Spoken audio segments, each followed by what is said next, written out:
Hey guys, Guardian Matt here, and this is the first video in the major project for our men's mental health series, as well as the painting of my ex's army. We're going to first start off with the 8th edition starter box that I got her a while back. I'm going to section this off into three different groups: the Wraith group, the normal Eldari group, which is just going to be generic characters, generic vehicles, speeder bikes, infantry as well, all those, and the different individual special units. All these ones will be getting their own individual paint scheme, so this will be a Skittles army, and all of them will have some form of bases like these. These are the ones she initially picked back in the day. So it's going to be a bright green undertone, which I believe is Talisar green or Talisar glow, with crackled earth and snow over top. What I'm first going to do is try to remove these wraiths because I'm going to try pinning them for the first time. This is my first time pinning models. So I thought, hey, new project, let's give it a go. So I was end up able to get all of them off. And I'm going to show this in full just in case you have any tips. Like I said, this is the first time I'm ever pinning models. So I tried my best with it. I think I did okay. I may have needed to make the holes a little deeper. But first, I'm going to use my hobby knife to just make a little bit of a pilot hole in the feet.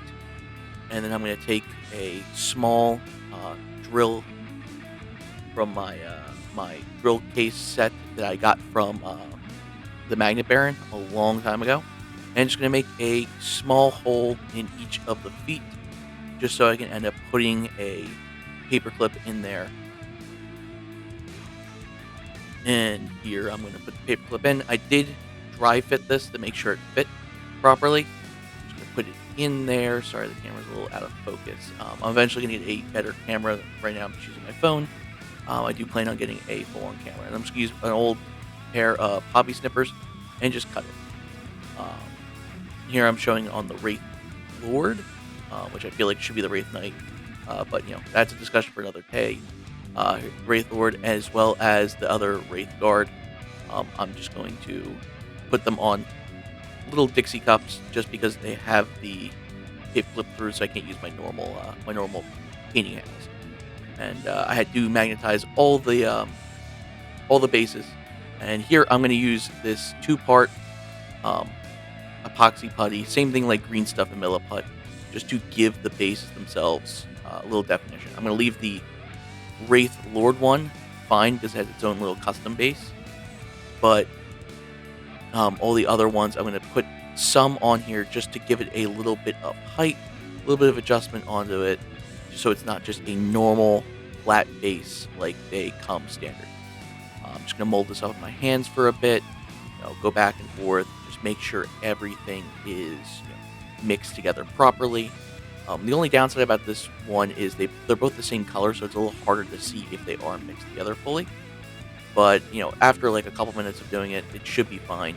Just going to put these on here, just make little round-ish shapes.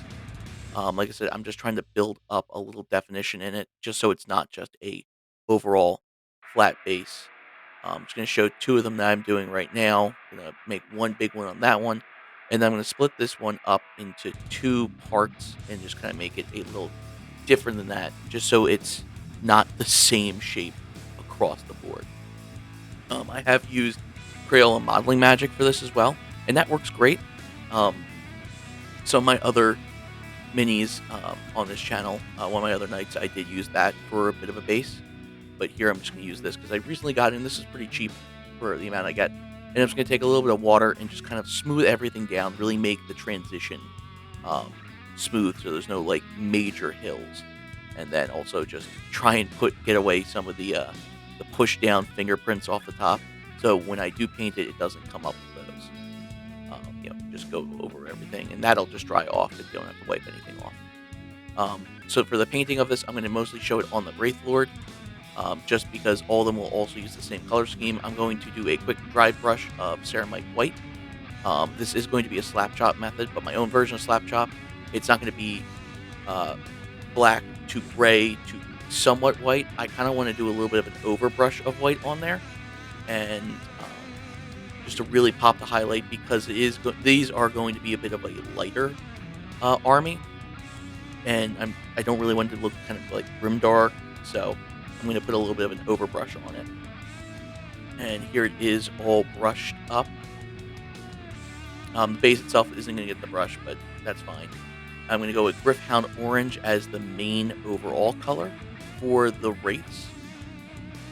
Again, this goes back to her original color scheme that she picked. We put all the orange over the main body of the model itself. Just loading up the brush, making sure I have enough. This is a newer brush. Just trying to get it all on there. And I do go back over the knee pads with some Wraith Bone because I did want to change that color to purple. I'll show you that later on. But yeah, all the major ones, all the major parts, just orange. I do like how bright it does get, but you do get that shadow.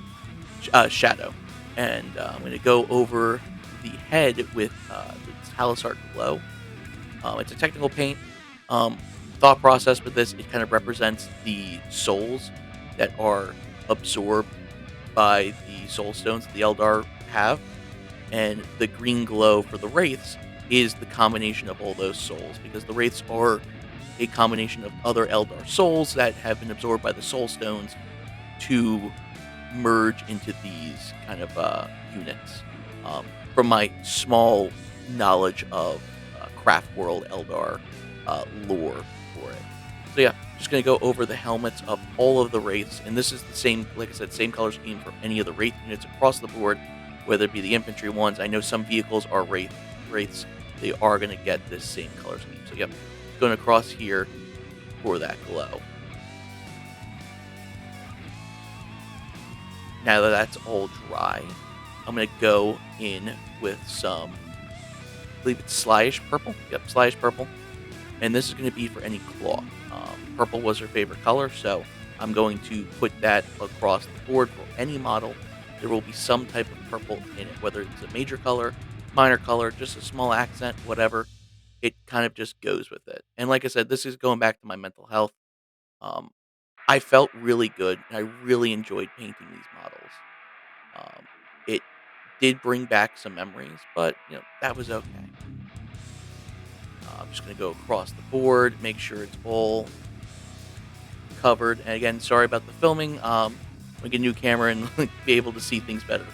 I'll make sure that things are a bit more in focus. Now that that's done, I'm going to show you on both the models, because this is something that's going to be standard, but not, different parts on different models. This is Rattling Grime. I'm going to put this across all of the main weapons. So it's going to be on the big weapons on the Wraith, as well as his two, I believe they're flamers on there, and the bottom half of the sword, and the main guns for the Wraith Guard. Once that's all done, I need to do the other half of the sword, which will be using Talisart Blue to give it a kind of like glowy power sword effect to it. I really like how Talisart Blue came up on this. Before I used to use, I believe it's Soulstone, the blue technical paint from Games Workshop. And I still have it, and I still use it every so often, but I really like how this blue came up on it with that dry brushing. Again, sorry about the focus on that. I will need to adjust a few things, but like I said, when I get a new camera, things will be a little bit different. Instead of me just using my phone, I can get a little bit more focused with it. Next, we're going to move over to the wet palette, and I'm going to use some Wraith Bone. And like I said, I'm going to use this for the knee pads, just to give it a little bit more color to it. Hindsight, probably shouldn't have gone over the knee pads, but I was just covering everything over with the base coat that needed to be orange. As I was doing it, I kind of thought about it. So whenever I do these again, I'll probably just skip the knee pads. That way I don't have to go back over it with Wraith Bone to tidy it up. I did try to put just purple over it, but it became too dark, and I just needed something underneath of it to give it a pop of color. Sadly, it doesn't have the same highlights fully, but I think it still turned out okay. Now that the Wraith Bone has dried on both of the knee pads, for all of them, like I said, only showing on the Wraith Lord just to make things a little bit easier. I'm just going to put some of that same Slyish Purple on it just to give it a little bit of a pop of color to it. And while you're doing this, try not to load up your brush too much. I did load up my brush a little bit, so it did get a little darker in some spots. And you don't want to make any streaks on each one to do like full strokes. Um, Now I'm going to go to the bases themselves.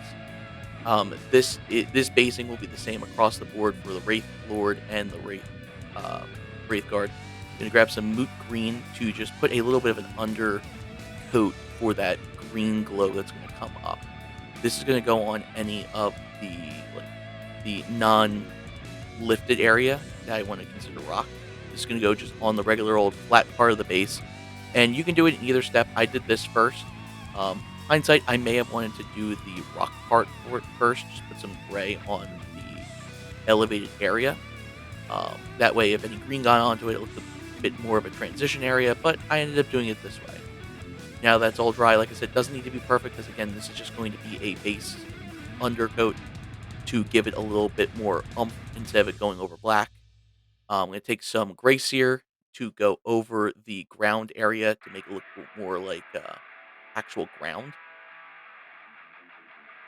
I'm just going to put that on my wet palette again. And here we are going to go over any of the raised area. That's going to be ground, rock, whatever you want to call it. That's just going to go over here. And like I said, it doesn't have to be a full even coverage. Try to get it as close as you can. But if some black goes through, that's perfectly fine. If some green's on it, that's perfectly fine too. It is kind of like a souled world, and the theme of this is that same green that's on the helmets for the souls. These are also the souls of fallen Eldar. They're popping through the ground itself and kind of like revitalizing these wraith units, or just the Eldar in general. Now that it's all dry, I'm going to take some null oil just to give it a little bit of definition onto it. That way it's not as bright on there, but also, just to pop out any little divots that may have been in the epoxy while it was being made. And to just, like I said, give a little bit of definition to the actual um, model itself. Now that that's mostly dry, at least around the edges, I can go in with the Talisar Glow and bump up the Wraith glowy effect on the ground. Like I said, just even coverage over it. You can load up your brush as much as you want, get it as green as you want, as bright as you want. This is really up to you. I'm just going to load up the brush, put it everywhere I can. If it gets on the ground itself, that's perfectly fine. Like I said, it's flowing over it. Now that that's totally dry, I'm going to take Morden Earth. It is a crackle paint. It's mostly used for like lava effects, but I'm going to use it for this effect just so it's popping through. I'm just going to take an old brush that I just have laying around, put as much of it on there. You really want to clump it up, because the more clumps you get, the more crackly it looks. This is one of those paints you kind of really want to put more onto it. And then when that's fully dry, that's what it looks like. I'm going to start pinning these models on here before I put the snow effect on there, just so they're already down, and the snow that's on there kind of looks like they're walking. I'm going to do a little bit of a test, just getting it into position, making a little notch on there with the model itself. And then I'm going to try and find the notch with the drill, ending up having to pick it up and just get it on there. The drill bit kind of slips into the drill itself, and I do have to finish it up. Pull it back out, finish it up before I can actually put the model through. But once it's all the way through, and this was pretty easy to go through. Next time I probably won't magnetize them first before I do this, because I had to kind of like play around with hoses and everything with how the magnets are, because you kind of can't drill through the magnets once they're in. So that was fun. It didn't really affect too much, but still, if you do it that way, you do have to look into that before you really make your poses and everything. Now that's done, I'm just going to dry fit this in here, make sure it goes all the way through to a point where I want it. Let's see, it does give me a little bit of struggle, but that's because the paper clip was a little bent at the end. Get to a certain point, make sure it will go down. I'm going to put some glue on the rest of the paper clip itself, as well as a little bit on the foot, as you'll see, just to make sure that bond is full, and if it does stick up a little bit, it's okay, it'll stay in there. Once I have the glue on there, just going to push it down, and remember to clean up any excess that's there. Now I'm going to take some Valhalla Blizzard Technical Paint, and This was actually an older one, so that's why it looks very clumpy. I ended up using a newer one as well, which wasn't clumpy as this one. I think this paint has gone bad, or it was just an older recipe for it. But yeah, just put it all over the model, all over the base, till you're happy, and here is the results. I really enjoyed painting these models, and I can't wait to continue with it. Like I said, this is my own little mental health journey for it, and for Men's Mental Health Month, I think this really helped me out with overcoming, whatever's been troubling me for the past year or so. Um, and I hope you enjoyed watching this video. Stay around, like, comment, subscribe for more videos like this, and hope you enjoy my journey of mental health and the growth of the channel. And remember, guys, eyes up and keep rolling.